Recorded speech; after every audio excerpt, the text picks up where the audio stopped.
दोस्तों अभी रिसेंट में मैंने इविल डेड राइज मूवी देखी है। मैं आप लोगों को बता दूं, ये एक डिसेंट हॉरर मूवी है और वेरी सिंपल स्टोरी है मूवी की। और इस मूवी को देखने का जो मज़ा है वो मैं आपको बोलकर बयान नहीं कर सकता। आप लोगों को ये मूवी देखनी पड़ेगी क्योंकि मूवी एकदम लाजवाब है। ठीक है, मूवी एक्सप्लेन करने से पहले आप लोग नए हैं चैनल पर तो प्लीज़ चैनल को सब्सक्राइब कर दें। तो हम आज की वीडियो में जानेंगे मूवी के बारे में और स्पॉयलर्स बहुत होंगे इस मूवी में। ठीक है, तो हम शुरुआत में इंट्रोड्यूस होंगे 3 लोगों से, जिन लोगों का नाम है जेसिका, लेल और टेरिसा। ये तीनों वेकेशन बनाने आए हैं, लेकिन जेसिका की कुछ तबीयत ठीक नहीं होती है। टेरिसा जेसिका को रूम पर देखने जाती है। यहाँ जेसिका बेड पर सोई हुई होती है और हम यहाँ टेरिसा गो वेदिंग हाइट्स नामक की बुक्स पढ़ते हुए देखते हैं। और अचानक से जेसिका उठ जाती है, फिर डरावनी सी आवाज़ में किताब की लाइंस को पढ़ने लग जाती है। फिर टेरिसा जेसिका को उठकर चेक करने जाती है। फिर सडनली जेसिका टेरिसा के बालों को नोचने लगती है। फिर जेसिका टेरिसा के बालों को नोच निकाल देती है। टेरिसा बाहर भागते हुए जाती है, वहाँ कलेव ड्रोन उड़ा रहा था। अचानक जेसिका ड्रोन से अपने आप को मारती है, फिर पानी में कूद जाती है। फिर कलेव जेसिका को बचाने पानी में कूद जाता है। फिर सडनली कलेव का कटा हुआ सर बाहर आता है। फिर जेसिका खुद पानी से बाहर निकलकर उड़ने लगती है। फिर टेरिसा उसे देखकर चिल्लाने लगती है। इसके बाद क्या होता है, फिर उसके बाद कहानी जाती है एक दिन पहले, जहाँ एक क्लब में बेथ नामक की लेडी को देखते हैं। वो टॉयलेट में अपने आप को प्रेगनेंसी के लिए चेक कर रही होती है। इनफैक्ट हम जान पाते हैं वो प्रेग्नेंट थी।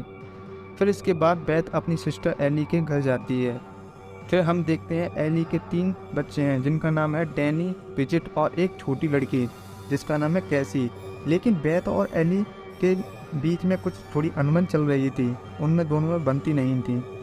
लेकिन उसके बाद फिर सडनली धरती फटने की आवाज़ आती है। फिर तभी तीनों बच्चे पीछे लेकर लौट रहे होते हैं। फिर पार्किंग लॉट में इन्हें एक बड़ा सा गड्ढा दिखाई देता है। डैनी होल के अंदर जाता है, फिर पता चलता है जहाँ पर एक बैंक हुआ करता था।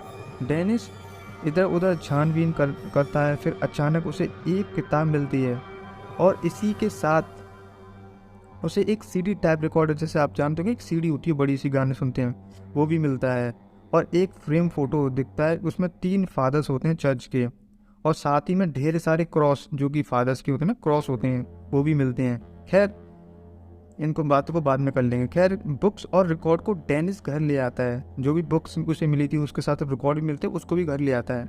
डेनिस किताब को खोलने की कोशिश करता है, बट लेकिन जो ब्रिजिट होती है उससे मना करती है। बट उसमें खोलने की कोशिश करता है, उसमें अजीब से दांत लगे हुए थे, किताब पर जो अजीब से दांत लगे होते हैं।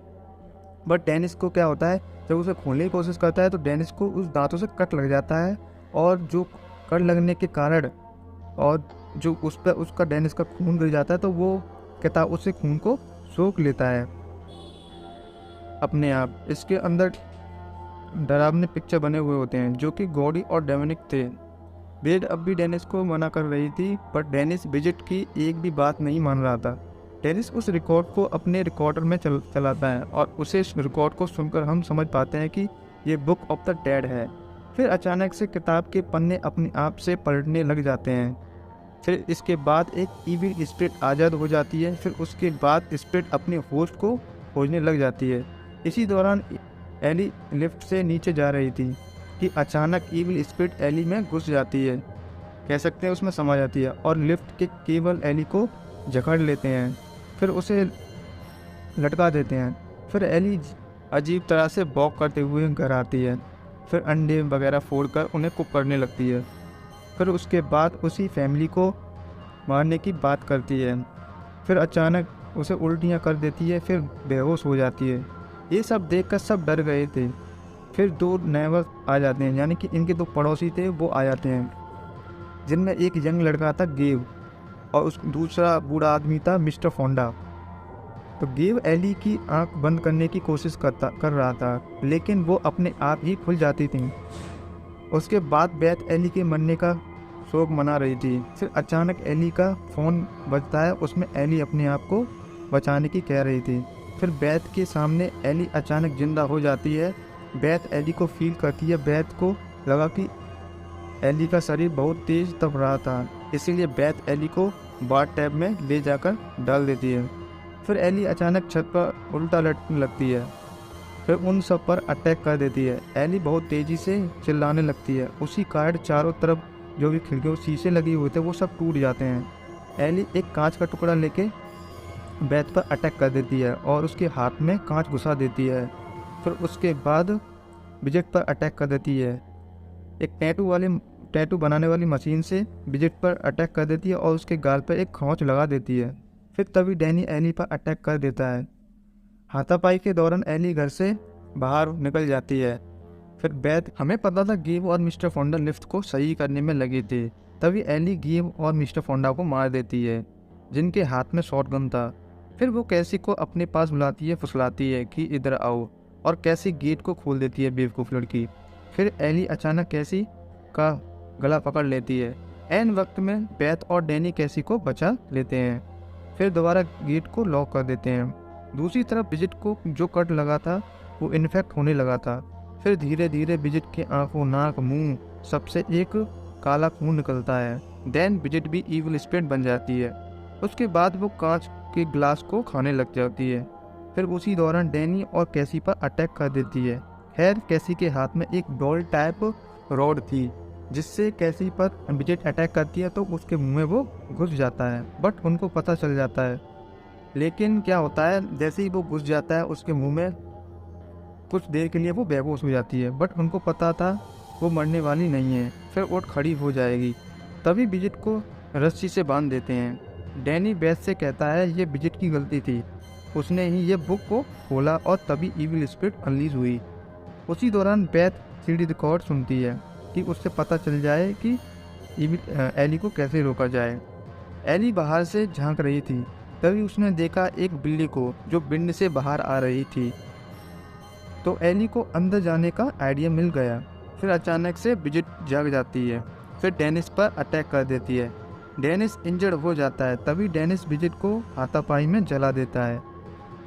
तभी एली अंदर आ जाती है। फिर बेथ पर अटैक कर देती है, जो सीडी रिकॉर्डर सुन रही थी।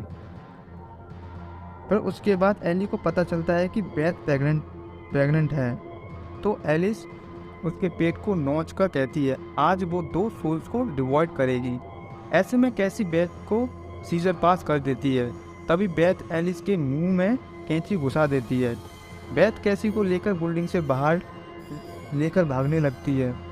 तो उसके बाद ना तो लिफ्ट काम कर रहा था और सीढ़ियाँ भी टूट रही थीं और इमरजेंसी एग्जिट बंद था। बेथ और कैसी पर अटैक करने की कोशिश करती है। मिस्टर फोंडा की गन को बेथ उठाकर एली पर शूट कर देती है, जिससे उसके हाथ पैर कट जाते हैं। फिर उसके बाद मरे हुए लोग भी उठ खड़े हो जाते हैं और एली के पेट को नोच कर उसमें घुसने लगते हैं और एक दूसरे मर्ज हो जाते हैं। भाई उसके क्या करते हैं, एली के पेट के अंदर घुस जाते हैं इधर उधर से और एक दूसरे में मर्ज हो जाते हैं, तो एक प्रकार का स्पाइडरमैन जैसे बन जाते हैं। फिर बेथ और कैसी लिफ्ट से जाते हैं और लिफ्ट बंद हो जाती है। फिर लिफ्ट अचानक खून से भरने लगती है और खून के वजन से लिफ्ट खुल जाती है और बेथ और कैसी खून से लथपथ हो जाती है। बेथ और कैसी कार से भागने की कोशिश करती हैं।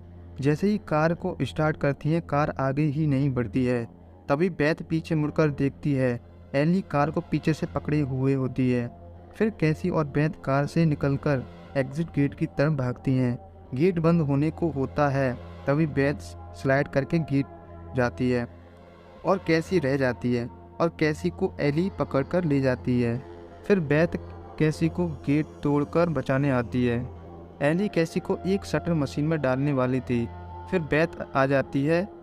फिर एली बेथ को पकड़ लेती है और शटर मशीन में डालने को होती है। तभी कैसी शटर मशीन को बंद कर देती है और बेथ को चैन सॉकर मशीन दे देती है और उससे एली को मार देती है। तो ये यहाँ से ही कहानी शुरू नहीं होती, जो शुरुआत में दिखाया हुआ होता है वहाँ से कहानी शुरू होती है, क्योंकि यहाँ से सब कुछ हुआ था और तभी वहाँ पर वो हुआ था। तो या इसके बाद एक और पार्ट आने वाला है। अगर आप लोगों को ये मेरी वीडियो पसंद आई हो तो प्लीज़ इस वीडियो को ढेर सारा प्यार देना और आगे मैं आपको और ऐसी स्टोरीज लाता रहूँगा। Thank you.